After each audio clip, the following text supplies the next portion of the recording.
Olá, queridos amigos, nossos telespectadores, como é bom estar com você.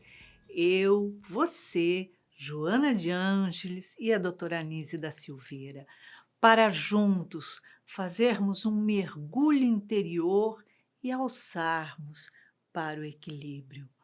Se você quiser participar do nosso programa, nos envie uma mensagem pelo WhatsApp 21 967 57 3999. E quem sabe no próximo sábado, às 19 horas, será a sua história que estará sendo reconstruída aqui. Nos acompanhe na playlist dos nossos programas. Você acessa lá e tem acesso a todos os programas. E, lógico, nas nossas redes sociais também. Hoje nós estamos aqui com um convidado muito querido, um convidado muito especial, que é Daniel Puerari. Ele é especialista em direito e vem aqui trazer a sua orientação ao caso que vamos contar. Como vai, Daniel? Tudo bem? Seja bem-vindo ao nosso programa. Tudo bom, Iraci? Sou eu que agradeço a satisfação de estar aqui presente mais uma vez, a gente poder conversar sobre esse tema que é tão polêmico, mas, ao mesmo tempo, importante ser refletido. Com certeza. O relato de hoje é da Maria. Ela mora no interior de Minas Gerais. Ela tem 54 anos e 36 anos de casada. Tem 2 filhos e marido. E ela diz assim, que na cidade que ela mora, o maior sonho das mulheres era se casar. Este era não só o sonho, como a realização de vida. Então, ela diz que conheceu um rapaz, se apaixonou, e ela, quando ela ouvia o canto dos pássaros, o coração pulsava, batia, ela ficava toda, emocionada, as pernas tremiam. Porém, eles se casaram e ela achava que no casamento estaria tudo resolvido, tudo realizado. E assim começou. Tiveram 2 filhos e a vida deles estavam correndo normalmente. Se não fosse o que vem depois.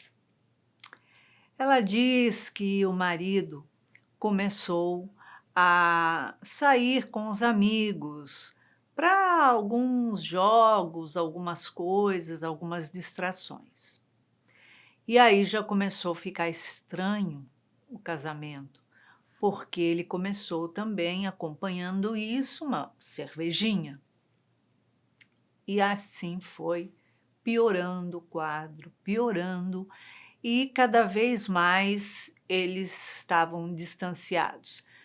Ela diz que a casa deles passou a ser um lugar somente para ele dormir, porque ele jogava, ele bebia tanto e só chegava em casa bêbado para dormir.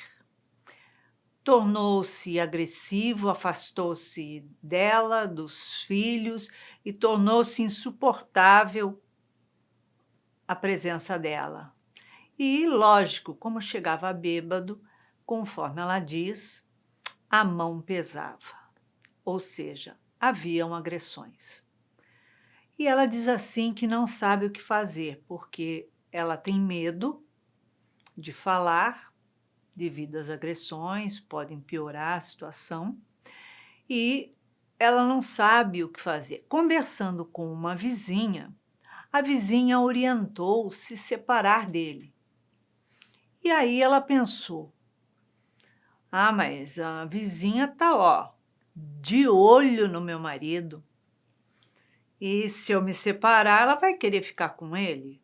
E o marido é meu. Então, eu achei melhor não fazer nada. Mas eu não sei o que fazer, porque eu só incomodo a ele agora. E as agressões continuam, e aquilo que eu pensei que fosse ser um lar de paz e felicidade, união, acabou se perdendo no tempo. Então ela diz assim: como é que eu posso fazer? Vocês podem me ajudar?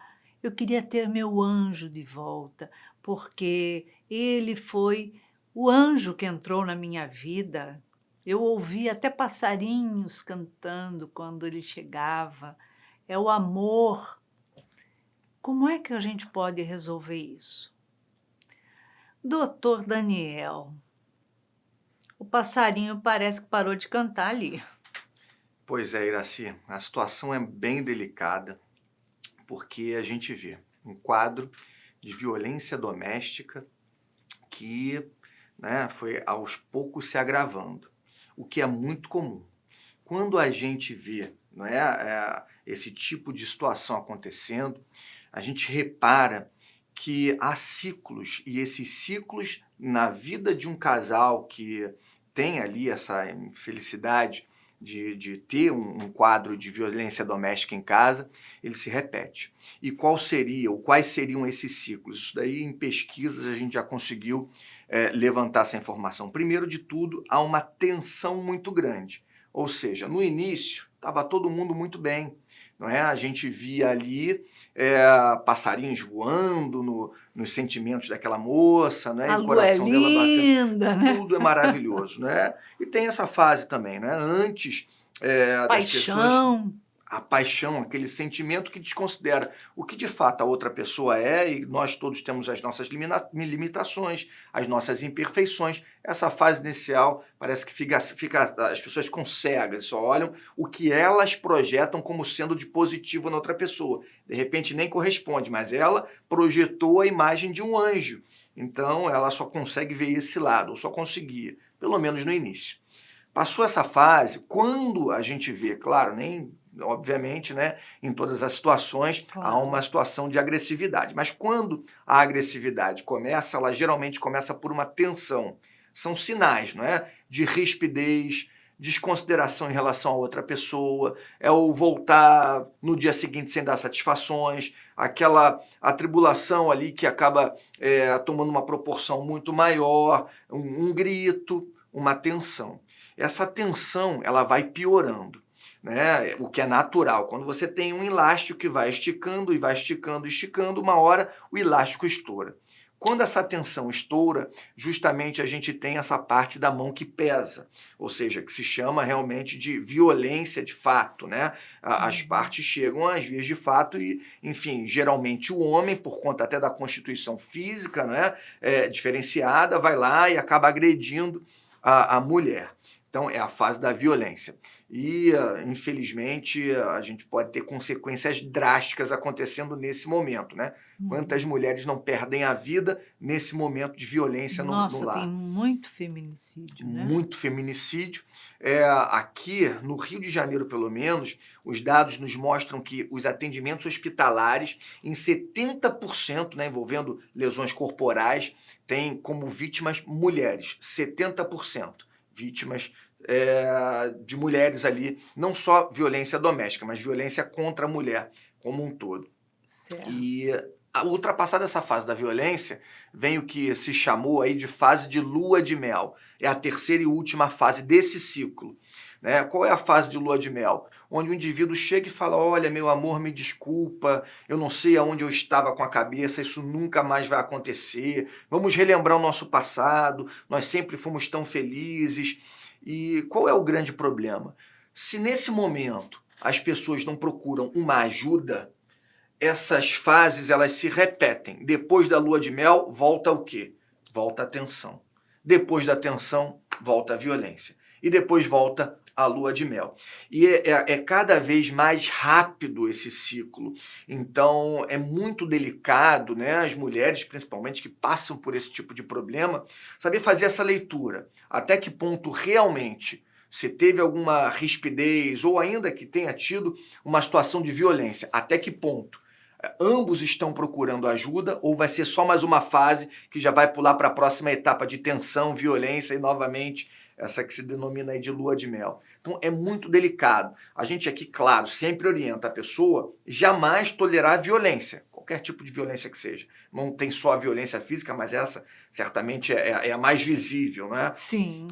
Não tolerar, pedir ajuda, se afastar, sendo o caso, mas aqui a gente também não está falando para todo mundo, né, que tem uma situação ríspida em casa ou no seu lar, falar que o divórcio seria a única solução. Não é, depende do caso. São inúmeros fatores. Se traz ali risco à integridade física, o afastamento ele precisa ser imediato, porque ninguém vai correr o risco de sofrer uma lesão física ou até vir a ter uma progressão pior aí para perder a vida. Ninguém.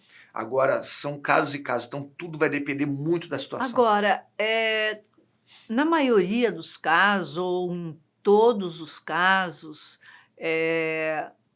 tá ligado sempre ao alcoolismo, à saída fora de casa para beber, para jogar, essas coisas, ou não? Não necessariamente. Tem pessoas que têm outros vícios, né? Tem pessoas que não têm esse apego e esse vício ao álcool ou ao jogo. Pode ser, por exemplo, uma situação em que uma das partes ali é infiel, né? O sujeito pode ser infiel e ter ali outros relacionamentos e ter outras pessoas e ele quer fugir daquela realidade do lar e acaba encontrando essa bengala, não no álcool, ou pelo menos não só no álcool, mas também em outras fugas. Às vezes é a necessidade ali de ter um ganho patrimonial, financeiro exagerado, que o sujeito só pensa em acumular patrimônio, ele só quer saber de trabalho e dinheiro, e de mais trabalho, e de mais dinheiro, muitas vezes até para poder aliviar a tensão do trabalho de modo errado, se busca essa bengala do álcool, que começa ali com aquela cervejinha para poder aliviar no happy hour, que depois vai virar 2 vezes na semana, 3 vezes na semana, quando o sujeito vê ele está bebendo 24 horas por dia, porque ele entrou nesse outro ciclo, né? De tensão e se aliviar a tensão, tensão e se aliviar a tensão. Às vezes não é álcool, tem drogas que são tão pesadas quanto ou mais do que o álcool, né? E tiram completamente a capacidade daquela pessoa ali, né, articular suas ideias. Por exemplo, tem remédios que são fortíssimos, que são inclusive recomendados por médicos em determinadas situações que são necessárias. Tem pessoas que abusam e ainda misturam com o álcool, então não necessariamente só o álcool. Agora o álcool, por ser uma droga que é socialmente aceita, né? Lícita, né? Lícita, entre aspas, né? Socialmente aceita, está ligada à ideia de divertimento, de diversão, socialmente. Do sujeito que precisa fazer a social, tem que estar sempre ali com a cervejinha, ou com o uísque dele, ou com o drinkzinho dele, porque tem os drinks da moda que são coloridos e lindos e cheirosos. Então, se vincula muito a ideia do álcool ao divertimento. E aqui também não é nenhuma crítica à pessoa que efetivamente e eventualmente toma um vinho, toma um licor, toma um drink. Aqui a questão é incluir esse hábito na rotina. O problema, pelo que a gente via aí da doutrina, explica pra gente, né, isso daí bem detalhadamente, é que em determinadas situações, uma brecha que o indivíduo dá, se ele já tem uma propensão, a gente não sabe qual é o nosso histórico. Eu não sei quem eu sou hoje, como é que eu vou saber quem eu fui na vida passada? Dependendo, eu fui um grande dependente químico, aí dependendo da situação, e vim aqui me livrar disso nessa vida, ou trabalhar melhor essa questão, essa minha dependência. Mas deu uma oportunidade, escorrega. Escorrega. E aí, o que é uma brecha de um happy hour, de uma cervejinha, vira um tormento na vida da pessoa, uma porta absurda para obsessões, inclusive processos obsessivos, onde o indivíduo ali às vezes não tem nenhuma ligação com aquele obsessor de vidas passadas, mas acabou fazendo um amigo no bar, um amigo invisível, que ele leva para casa e aí faz a mão pesar mais ainda. Né? Tirar a responsabilidade de quem está ali com a mão pesada, nos termos que ela usou aí. Né? Não, a responsabilidade sempre da pessoa que comete aquele ato. Mas tem influências, né? A gente sabe que o mundo invisível influencia muito mais ainda do que nós imaginamos. Então ainda tem esse fator. E se ele agride, né, a esposa e agride os filhos, quer dizer, está se concentrando ali naquela família o medo. Os filhos recuam de medo, porque sabe qualquer coisa o pai bate, né? Seu pai chegou bêbado então, e chega bêbado todo dia, então bate. A mãe vai defender, obviamente apanha também, né? E vira uma rotina, porque ou dorme junto ou dorme separado, e acaba havendo geralmente também uma violência sexual, Sim. porque quando ele chega alcoolizado, ele quer transar, não é fazer amor aquilo, é transar e pronto, acabou, tipo animal, Uhum. é uma selvageria. E se a mulher se recusa, também apanha, né? Então, quer dizer, além de tudo, ela está sendo violentada, né? Então, tem uma série de coisas que englobam aí. Como doutor em direito, a violência sexual, né, a violência contra a mulher, ela também se dá muito nesse lado, ou só na pancadaria, ou enfim. Infelizmente, a violência ela tem diversas facetas, ela tem diversas dimensões. Nós temos a dimensão da violência física, né, que é aquela que a gente consegue ver. Né? Você vê ali se uma pessoa apanhou, às vezes a própria pessoa, principalmente antigamente, hoje em dia, graças a Deus, eu vejo que a informação ela é mais ampla e as mulheres têm menos vergonha de falar que sofreram uma violência. Ainda há, mas era pior, uns 20, 30 anos, eu me lembro disso. Você via uma pessoa ali machucada, todo mundo Caí, sabia, escorreguei, cair no bati. banheiro, né? Cair da É, escada. é. Era o mais conhecida, a desculpa mais conhecida ali. Caiu na escada ou escorregou no banheiro. Tudo bem, todo mundo sabia e fazia ali olhos, né, de que não está entendendo o que está acontecendo, até para não constranger a pessoa. Não é constrangimento nenhum. Constrangimento é para quem bate, não para quem sofre a violência. Violência física, essa que você bem pontuou, que é a violência sexual, ou seja, qualquer ato que venha ali a agredir, ou seja, que venha a causar qualquer constrangimento sexual, Forçar, obrigar, né? forçar, obrigar a mulher a ter qualquer tipo de relação sexual, tem a violência sexual. Nós temos ainda a violência moral, o indivíduo fala mal da mulher para ela própria, né? Aí fere a honra subjetiva dela, a impressão que ela tem sobre ela mesma. Agride, chama de burra, de... Como é que você pode fazer né? isso? Você não entende nada, é por isso que você não faz Vagabunda, não sei o nada. quê. Pois é, e você não trabalha, só eu que tenho que trabalhar nessa casa, aí você fica nessa vida fácil, sobra tudo para mim. Não deixa de ser uma violência moral, né? Menosprezando e desprezando o trabalho que ela faz e, enfim, querendo trazer aquele estigma da moça como sendo uma dona de casa, então não tem Tá trabalho. educando os filhos, não serve para nada, Pois né? pois é. Como se fosse só dela também os filhos, né? E além dessa violência, que é a moral, até falar mal da pessoa, e a minha mulher, não sei, aí começa a falar mal para os outros, para os amigos, para as amigas. Tem a violência patrimonial também, né? Controlar os recursos daquela casa, o dinheiro que ela tem. Não, a mulher não pode comprar uma roupa, ela só fica praticamente administrando ali as contas da casa, mas ela própria não tem ali dinheiro, né? Apesar de sim contribuir na construção daquele lar, ela não pode também, às vezes, sair com uma amiga, comprar uma roupa, fazer, se quiser, de repente, ali, né, um tratamento de beleza. Aqui a gente não está falando, obviamente, quando os recursos são limitados. Aqui a gente está falando de controle dos recursos, mas é uma Mas às violência. vezes controla até a alimentação que compra. Até a própria alimentação, né? Olha, essa daqui é o que você vai comer, não vai comer aquilo, não vai naquele lugar porque é muito caro e não tem controle nenhum. É claro que uma conversa sobre controle de gastos é importantíssimo, né? Porque senão a gente não teria como organizar a vida financeira. Ia entrar e ia gastar mais do que ganha. Não é essa a história. A questão é controlar o patrimônio da mulher de modo que ela fique absolutamente sob as condições ali que o marido vai vir a impor. Olha, você não pode fazer isso, só pode fazer o que eu quero, só pode fazer o que eu mando, só vai aonde o meu dinheiro deixar você ir. Ou então eu compro, pode deixar que eu compro, faço supermercado, eu faço não sei o quê, quer dizer... E dinheiro na sua mão, não, né? Então, esse é um outro ponto muito delicado. Então, são várias facetas da violência que hoje em dia a gente começa a conhecer e sempre existiram, né? Mas que são também violência, né? São São, expressões da violência. são quadros que geralmente aparecem. Isso. Ela, pelo que fala ali, né, a mão pesa, não sei o quê, não tem, eles não têm proximidade, né, porque ele só entra em casa para dormir.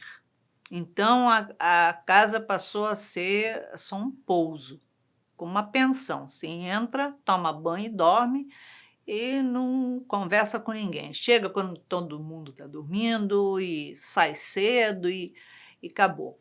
E, no caso, ela fica sob pressão o tempo inteiro, né? Você vê que essa pressão passa a ser uma pressão psicológica para os filhos também.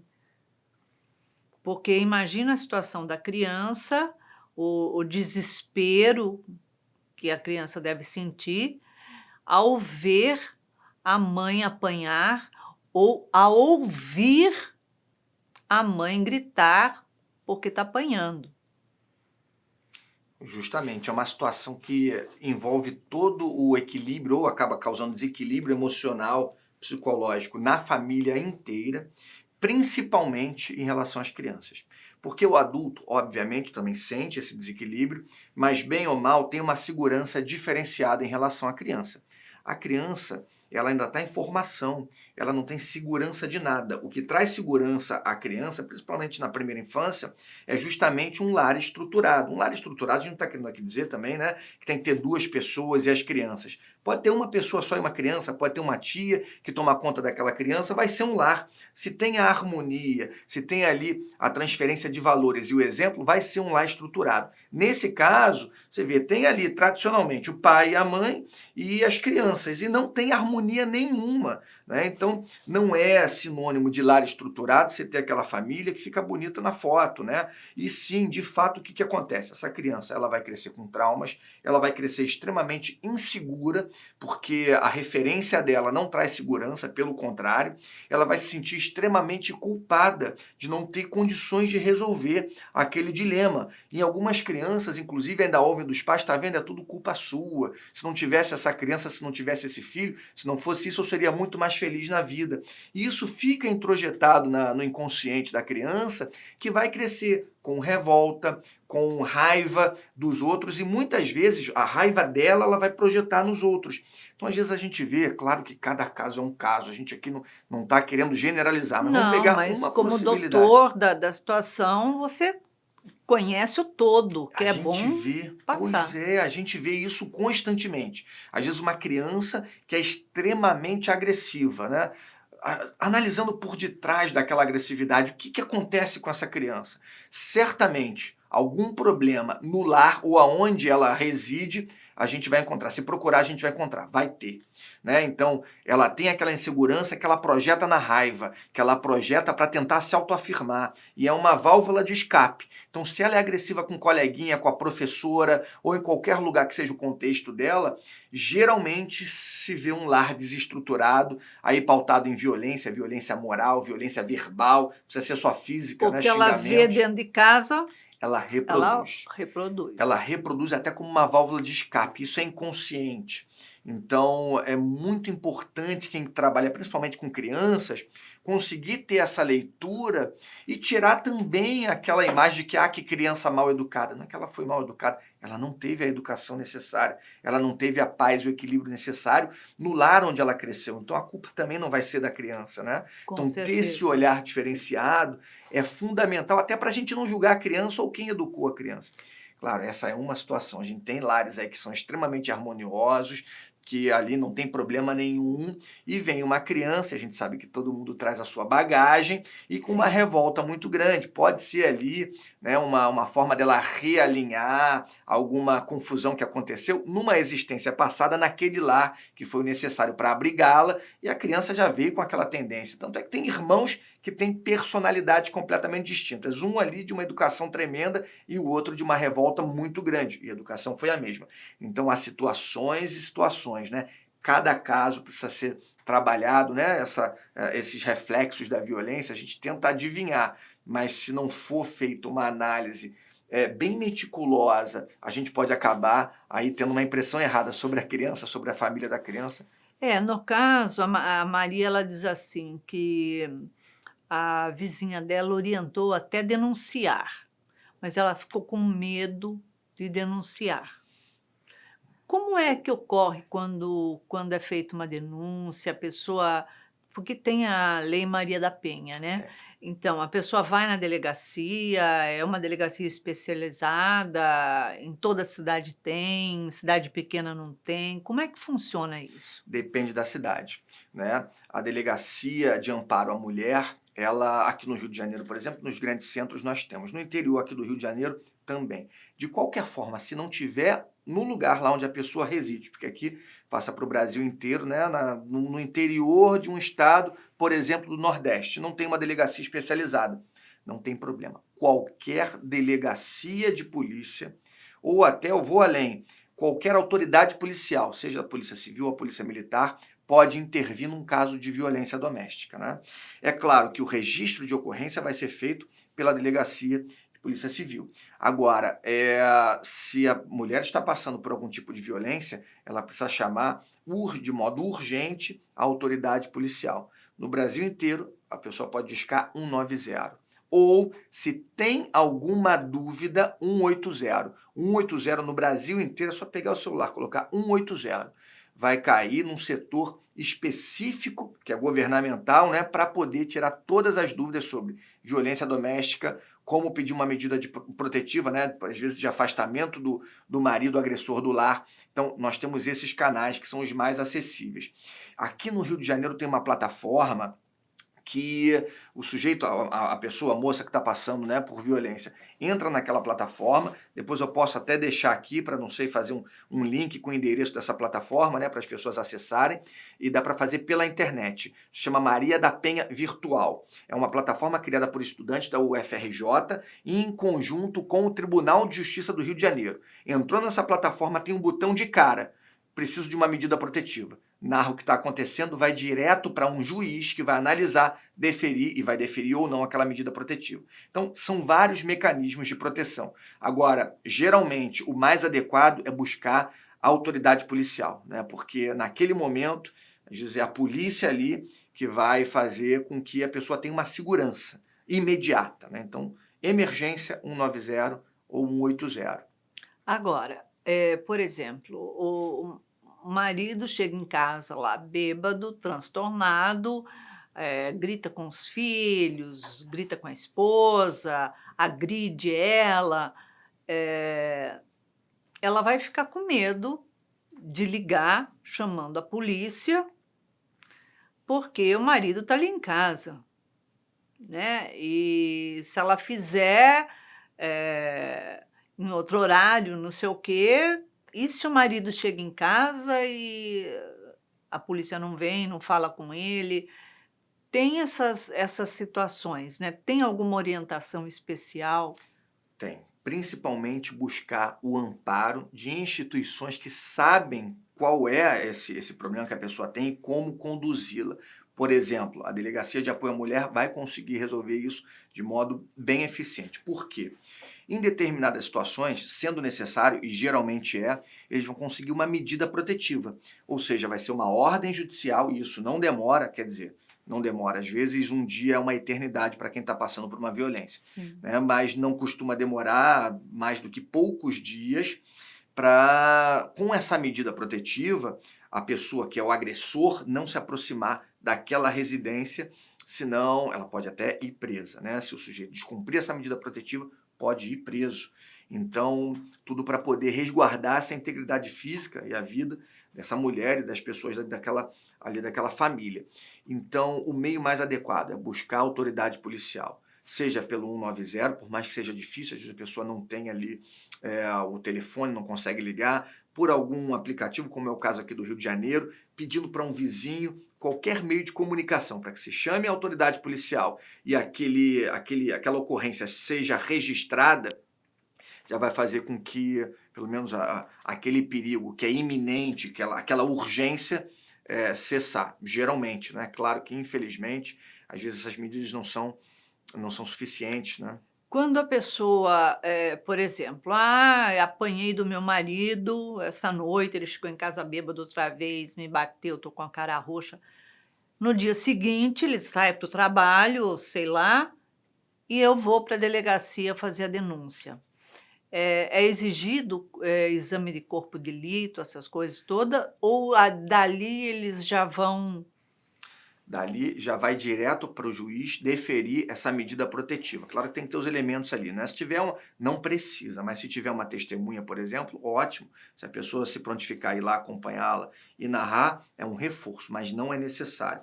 Não é necessário sequer a pessoa fazer um corpo de delito. Claro que se ela foi agredida, ela vai precisar fazer. Até para lá na frente a pessoa ser punida por aquela agressão, né? Lesão corporal pode ser leve, média, pode ser grave. Então, vai se averiguar qual é a extensão dessa lesão corporal. Mas mesmo que não tenha lesão corporal, também é importante, porque a pessoa pode estar na iminência de ter uma lesão corporal. Não precisa esperar ter aquela lesão para procurar e falar, olha, eu apanhei.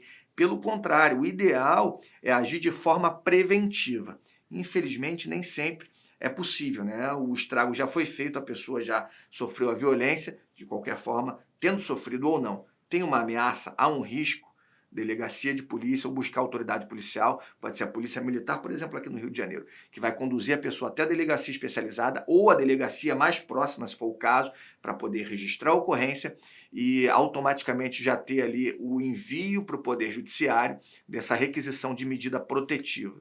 Toda vez que há uma violência em casa, seja violência física contra a mulher ou contra os filhos, ou seja violência verbal, porque a gente sabe que a agressão verbal ela não deixa marca externa, mas ela deixa marca interna muito grave e que aquilo a pessoa desenvolve doenças, inclusive, né? Sim. É importante que a pessoa vá a uma delegacia, faça a denúncia, a queixa,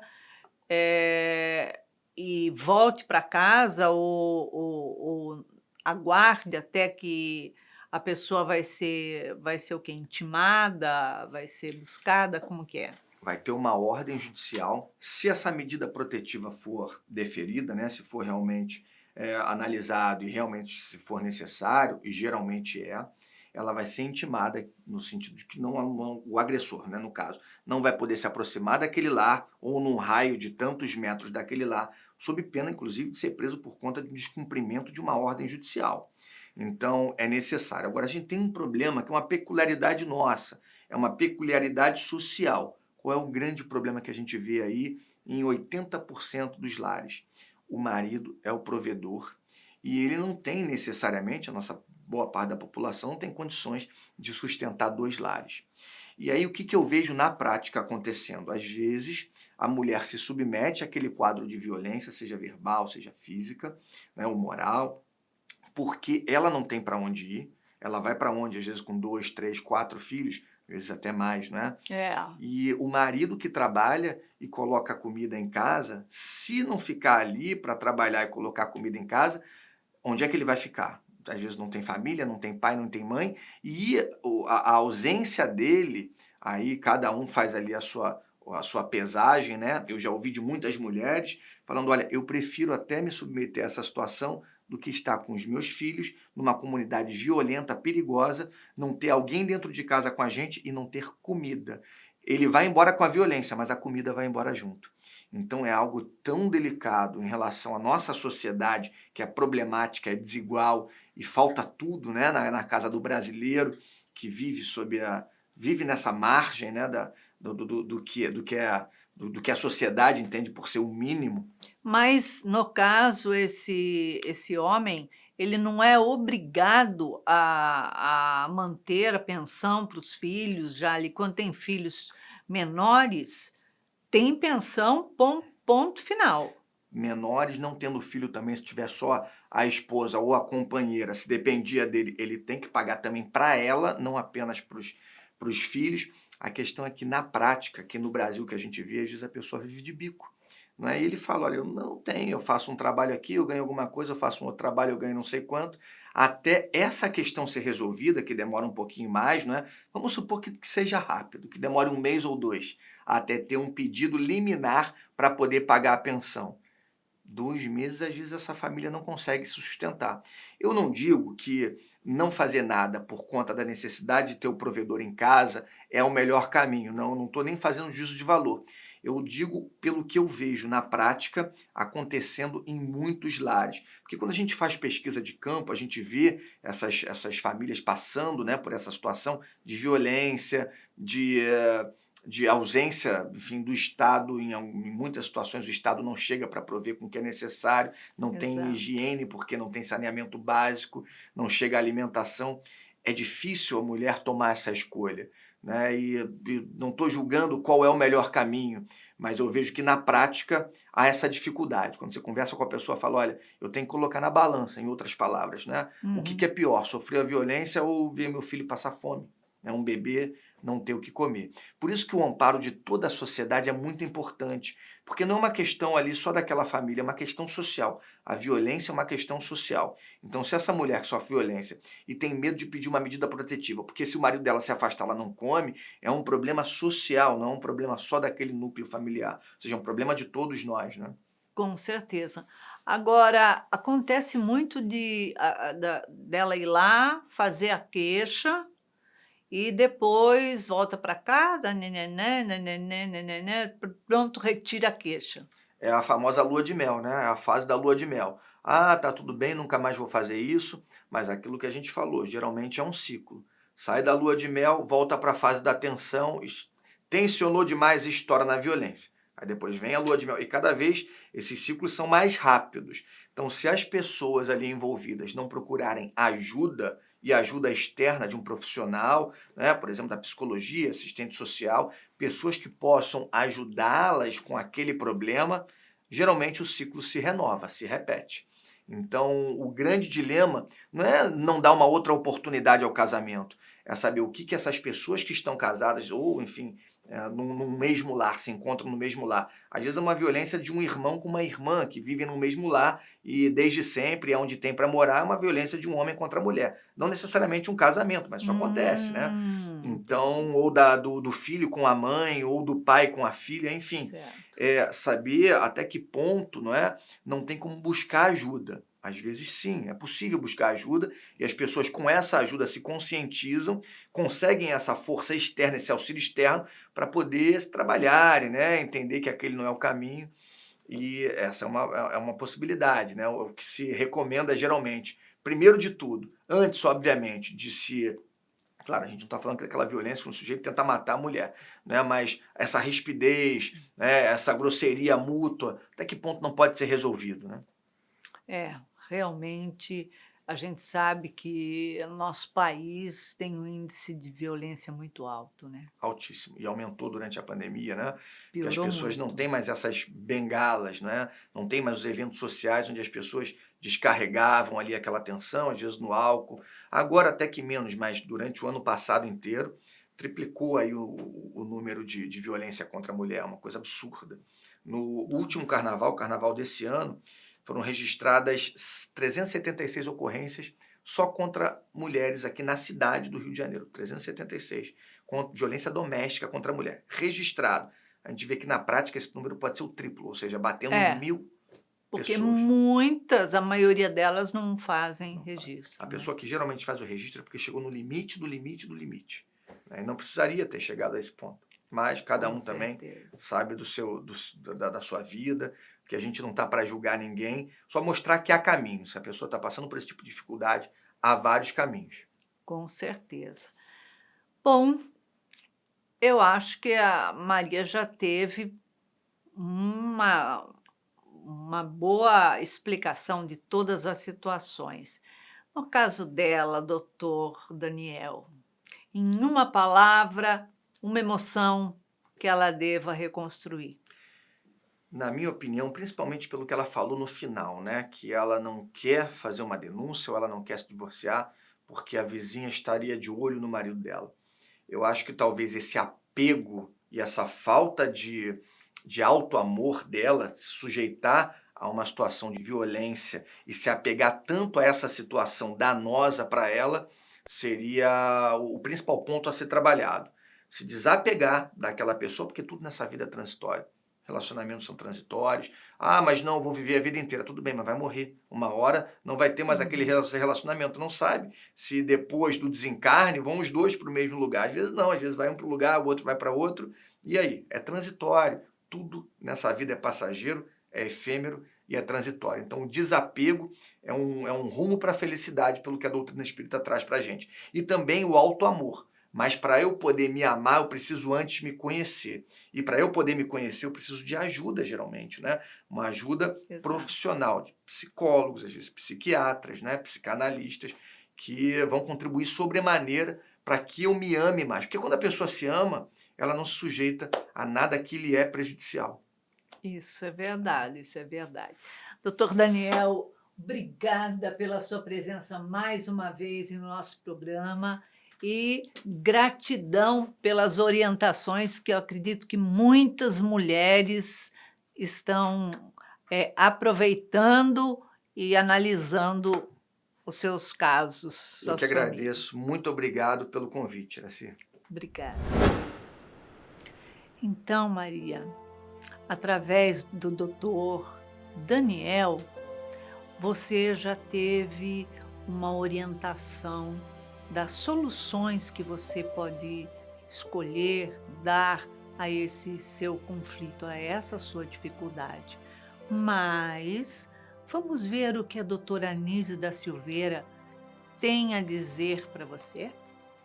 Ela diz assim: em nome do amor, se fazem muitas coisas que ferem. Amor entre pais e filhos, irmãos, cônjuges, amigos, enfim, tudo em nome do pseudo-amor, cria-se uma prisão sem grades, a prisão psicoemocional. O amor é um sentimento profundo e não um equívoco, que se manobra, usa conforme a conveniência. O ser, quando ama, jamais sufoca nem confina, muito menos retém, liberta, como livre é o amor que sente por todo o ser. O amor que encarcera, que prende, está tolhendo a sua própria emancipação. O amor se expande quando habita em liberdade recíproca. Então, Maria, alto amor. Não permita que a violência continue permanecendo no seu lar. Você tem uma série de recursos que você pode acessar para que você tenha proteção e os seus filhos também tenham proteção. Não aceite que, em nome do amor, do anjo encantador, a sua vida continue sendo um inferno. E a vida dos seus filhos. A responsabilidade de tomar uma atitude é sua, não é dos seus filhos, porque neles está gerando uma dificuldade, uma situação psicoemocional complicada.